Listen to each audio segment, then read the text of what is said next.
Mas em Cristo agradeço a todos o carinho, o amor, a disponibilidade que tiveram em se deslocarem num dia de semana, que é um dia de trabalho, sei que é um dia difícil para todos, e os que estão aqui vieram de longe, na maioria dos casos.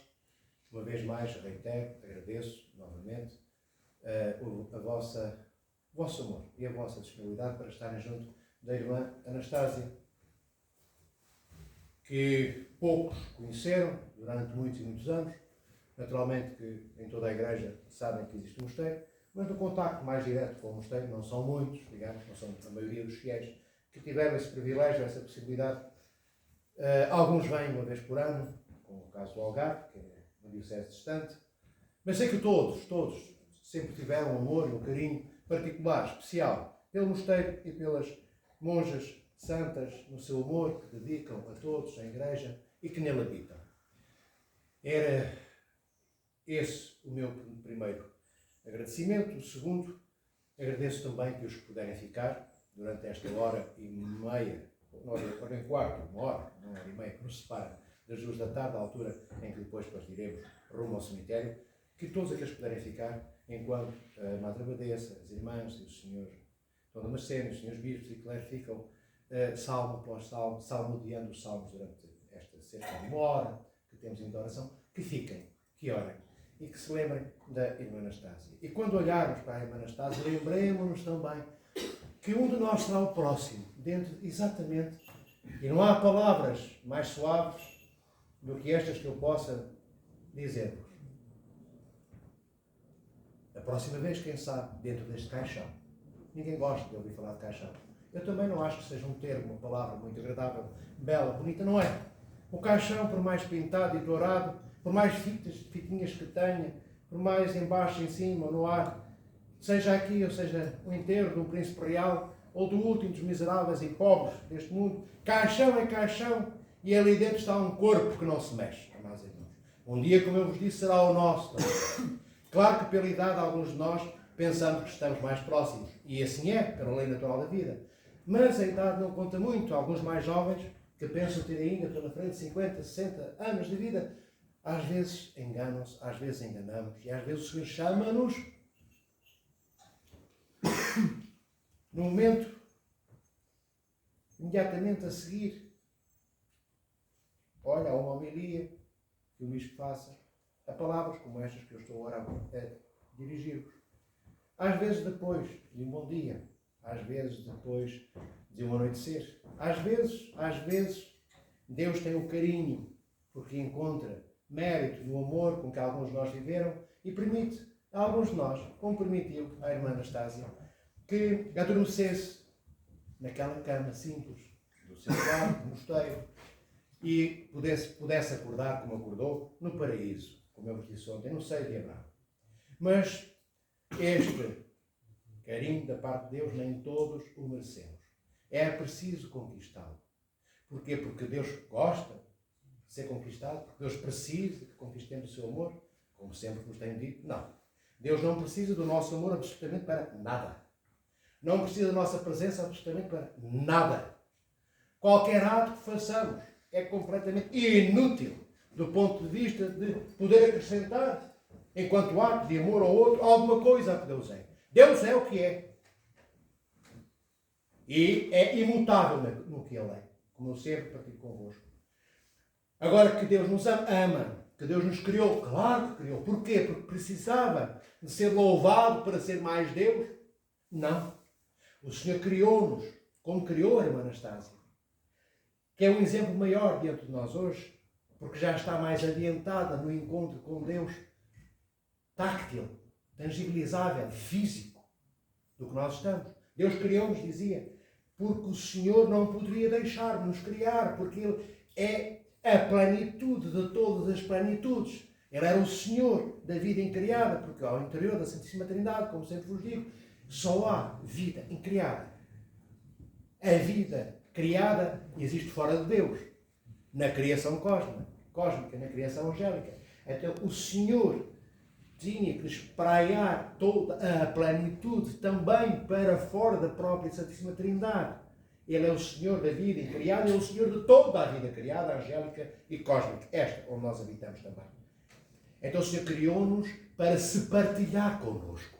Como já vos lembrei tantas vezes, como Santo Atanásio de Alexandria, São Macário de Egito, Hilário de Poitiers, Ireneu do Leão, Martinho de Tours e tantos outros nos lembraram que o Verbo encarnou para que nós, e na encarnação do Verbo, ele assume a miséria, a fragilidade de toda a natureza humana, de todas as eras, de todos aqueles que antes de Cristo viveram e morreram antes de o Verbo ter encarnado, de todos aqueles que foram contemporâneos de Cristo e que com ele partilharam aqueles tempos, e de todos aqueles que nasceram depois do Senhor, que é o caso de cada um de nós hoje, e de todos aqueles que virão a nascer ainda depois de nós, um dia também, morrermos e entrarmos num esquife como este, onde se encontra a nossa querida e amada irmã Anastácia.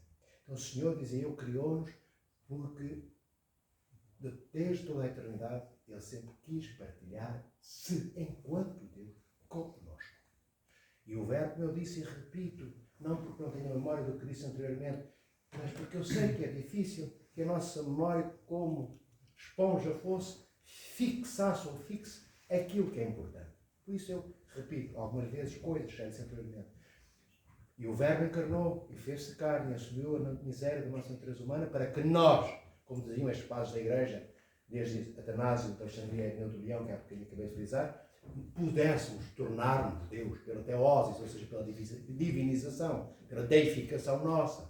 Não Deus, ou deuses, em D minúsculo, pela natureza, porque pela natureza, em essência, só Deus é Deus.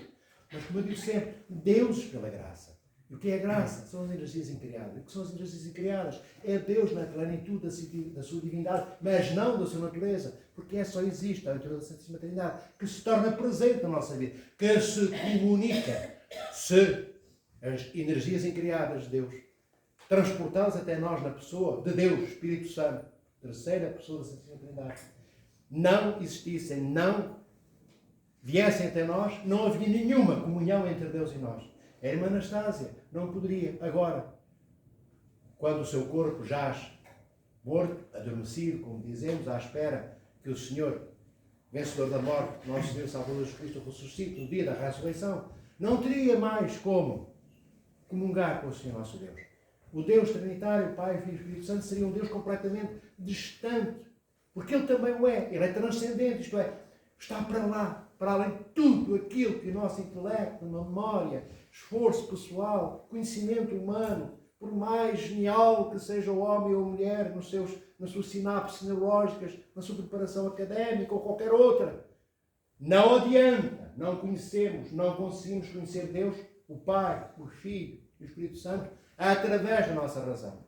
Só conseguimos conhecer o Pai, o Filho e o Espírito Santo quando o Senhor nosso Deus nos toca e vem até nós, na pessoa do Espírito Santo, nas suas energias incriadas.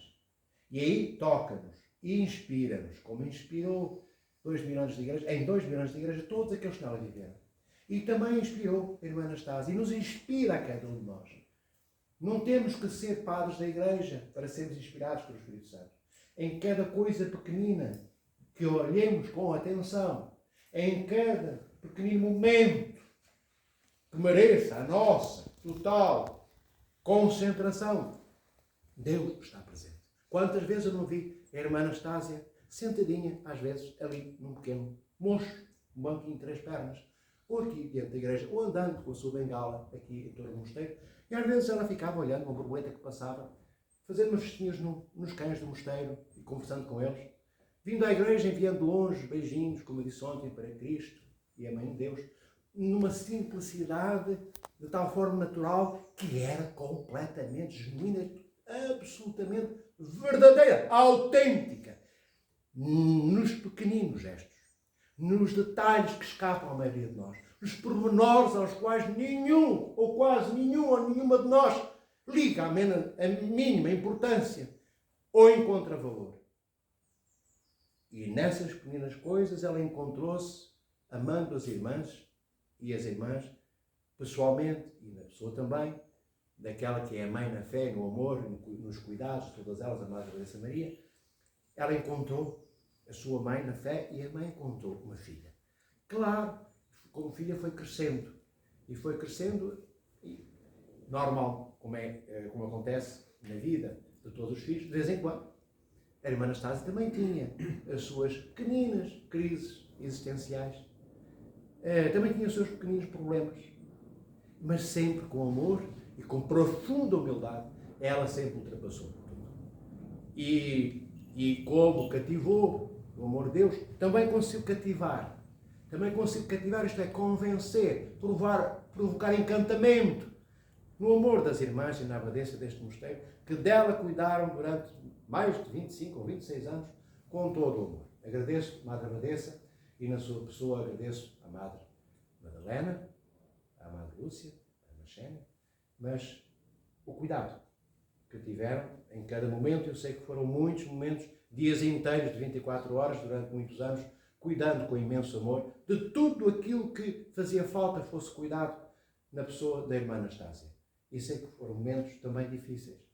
Porque sei porque ela nos disse, sei porque eu vi, sei porque eu soube, sei porque eu vivi cá, estou cá. Então, e isto permitiu, queridos irmãos e irmãs, que tivéssemos agora, não no reino dos céus. Porque a irmã Anastácia não vai entrar no reino dos céus. Ninguém entra. E digo-vos isto com mais veemência, porque sempre o afirmo, para saber, ninguém, quando morre, entra no reino dos céus. Mesmo aqueles que têm uma vida, toda ela semelhante à vida de Nosso Senhor Jesus Cristo, na sua semelhança, e na preservação e proteção da imagem de Deus em nós. Mesmo esses não entram, não há ninguém, a não ser a Mãe de Deus, que está lá. Todos nós vamos para o paraíso. Para onde irá? A irmã Anastácia é essa a esperança nossa. Foi nessa tensão de amor que ela viveu. Paraíso ou seio de Abraão. E depois um dia sairá do paraíso ou do seio de Abraão, no dia da ressurreição dos mortos e dos vivos, e entrará no reino dos céus. E, como eu vos dizia ontem, que nós possamos reencontrá-lo no reino dos céus. Mas para isso temos que amar também as pequeninas coisas. Não guardarmos rancores, nem ódio no nosso coração. Não percamos tempo com as desilusões que os outros nos oferecem como presente raro e único. Tantos nos desiludem. E nós ficamos como? Ficamos tristes. Não fiquemos tristes. Se calhar uma lágrima correrá dos nossos olhos, rosto abaixo. Deixemos-la correr. Mas não guardemos tristezas oferecidas. Não guardemos desilusões que nos entreguem. O nosso coração é demasiado sublime para guardar rancor de alguém, ódio de alguém, desilusões de alguém, perdões não pedidos, desculpas não solicitadas. O nosso coração é precioso demais para estas coisas mundanas, pobres e podres, de quem não quer melhorar, de quem não quer crescer, de quem não quer abraçar a humildade como Cristo, Verbo encarnado, abraçou a humildade na cruz. Porque ela era Deus, ela era inocente, e abraçou os pecados de todos nós.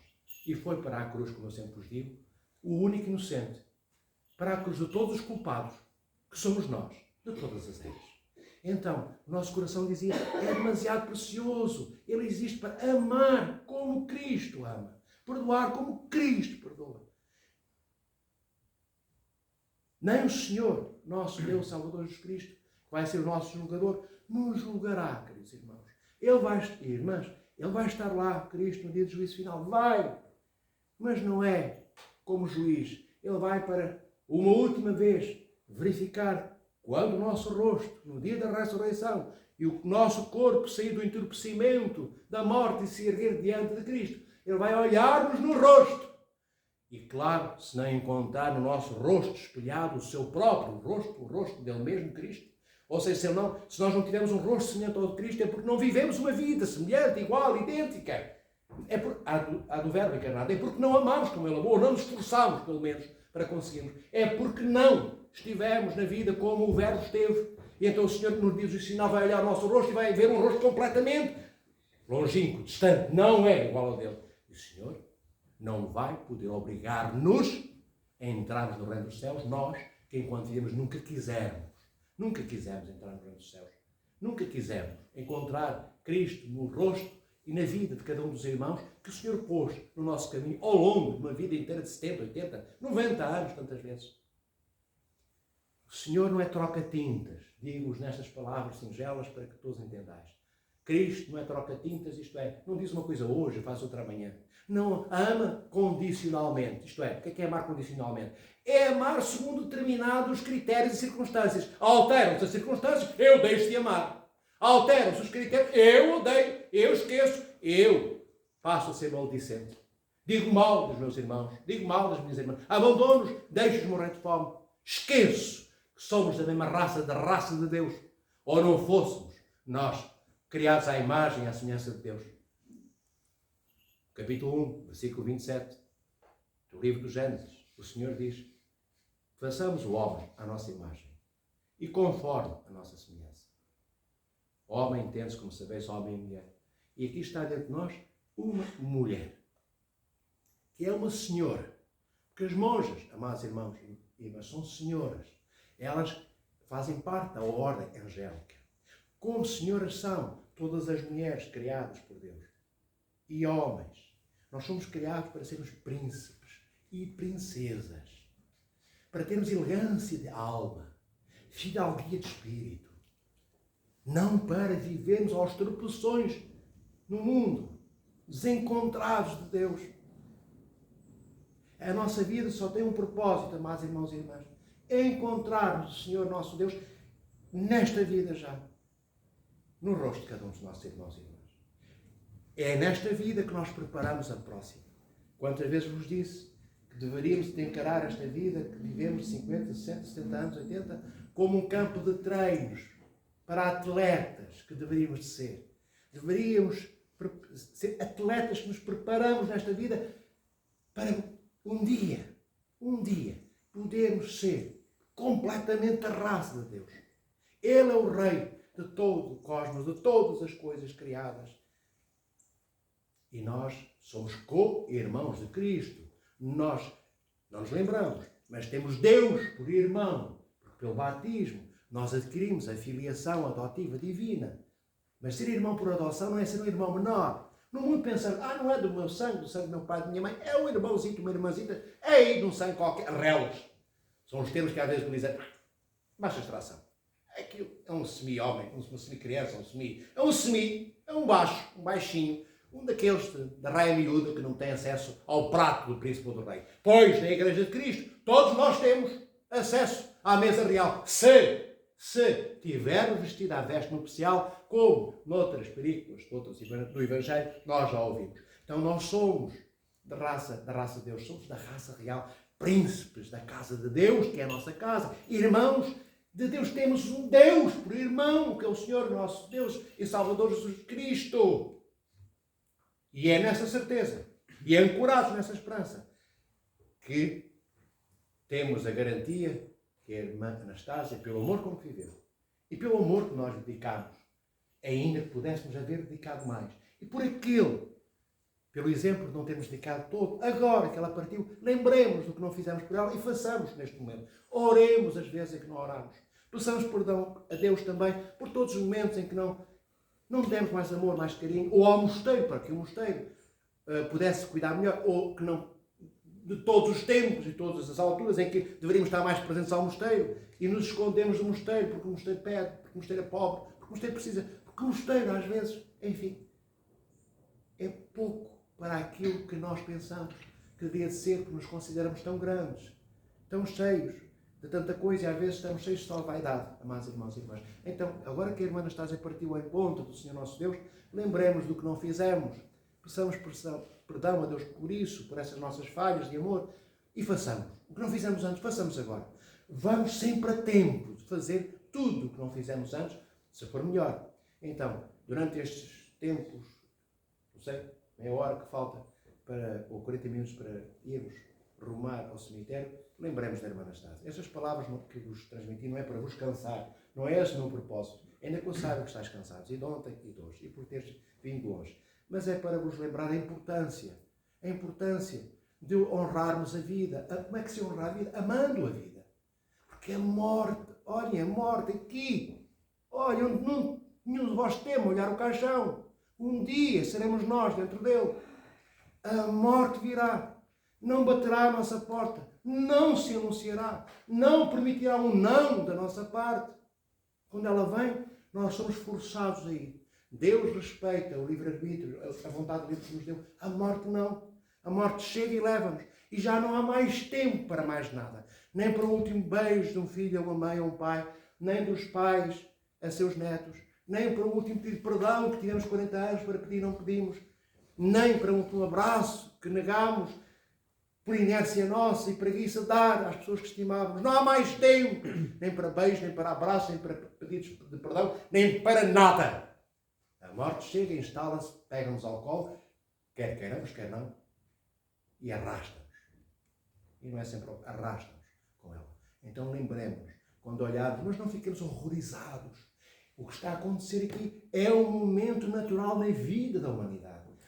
Nós olhamos como se fosse um momento de excepcionalidade. Não é um momento de excepcionalidade, não é uma exceção à morte. A morte é uma coisa natural, é única. Aliás, certeza que nós temos, desde o momento em que nascemos, tomamos consciência da nossa própria existência. Então, a morte tem que ser encarada como uma coisa assim pesada, aquela coisa lúgubre, musguenta, não é? Com pedras antigas de castelo, com musgo ali agarrado às pedras. Não, a morte é isto. Então, honremos-la, amando a vida, para que a morte não nos assuste, para que entrar no caixão não seja mais horrível do que esteticamente já é, porque o caixão, por mais pintado que esteja, continua a ser isto. Um espaço onde não há vida, onde o corpo está morto, como a Igreja diz, adormecido. Só ficará vazio no dia da ressurreição. E só Deus sabe. Nem os anjos sabem. Só Deus, Pai, o Filho e o Espírito Santo, sabem quando chegará o dia em que Deus, nosso Senhor Jesus Cristo, nos ressuscitará dos vivos e dos mortos. Então, não temamos a morte. Mas cuidado, a morte é poderosa. Ela é certa e segura. Ela não tem dúvidas quanto à sua função, que é levar-nos com ela. Então, respeitemos a morte. Repito, pela terceira, quarta vez, amando a vida. O que é amar a vida? É sermos o mais possível, aproveitando todos os minutos, todas as horas da nossa vida, para ser o mais possível em cada ato praticado, como Cristo foi, como Cristo viveu, cada um dos momentos, em sintonia, perfeita, com o plano do seu Pai. Não há momentos, como nos disse ontem na igreja em Lisboa, vulgares. Não há momentos comuns. Todos, quer dizer o quê? Todos os segundos, todos os momentos são de crucial importância na nossa vida. Porque nós podemos não estar nesses momentos todos, mas Deus, nosso Senhor e Salvador Jesus Cristo, e o Deus triúnico, está presente em cada segundo da nossa vida, quer nós o sintamos ou não, quer nós o vejamos ou não. Ele está lá. Nós é que não estamos, porque nós gostamos sempre de estar onde não estamos. Então, pensemos que talvez seja melhor regressarmos à casa do Pai, de onde nos afastarmos. Quem não reencontrar seu Pai, o seu Criador, não terá partilha no banquete celeste para o qual o Senhor nos convida no Novo Testamento, no Evangelho de Cristo. Então lembremos destas palavras. Se delas tivermos dúvidas, perguntemos em quem saiba mais do que eu. E dir-vos-ão certamente coisas semelhantes àquelas que hoje partilho convosco. Agradeço uma vez mais as vossas orações, o vosso amor, o vosso carinho. Mais agradeço a Andalena, Mata Lúcia, irmã Xena, a todos vós, fiéis em Cristo, ao clero, ao Senhor Bispo. Obrigado, bem-aja, por estarem hoje com a irmã Anastásia e connosco. Que o Senhor vos abençoe, vos guarde e proteja. Orem por ela para todas as vossas vidas. E no momento em que se lembrarem, vos lembrados dela, lembrar-vos também de nós, pobres mortais, que queremos, não temos ainda se calhar, queremos ter o que nos falta, o quê? Aquilo que não temos, o quê? A esperança que ela viveu. Que o nosso Senhor nos ajude para que queiramos ter esperança, para que um dia possamos mesmo viver essa esperança e possamos ir com o coração mais tranquilo ao encontro do nosso Criador. Foi para isso que Deus nos criou.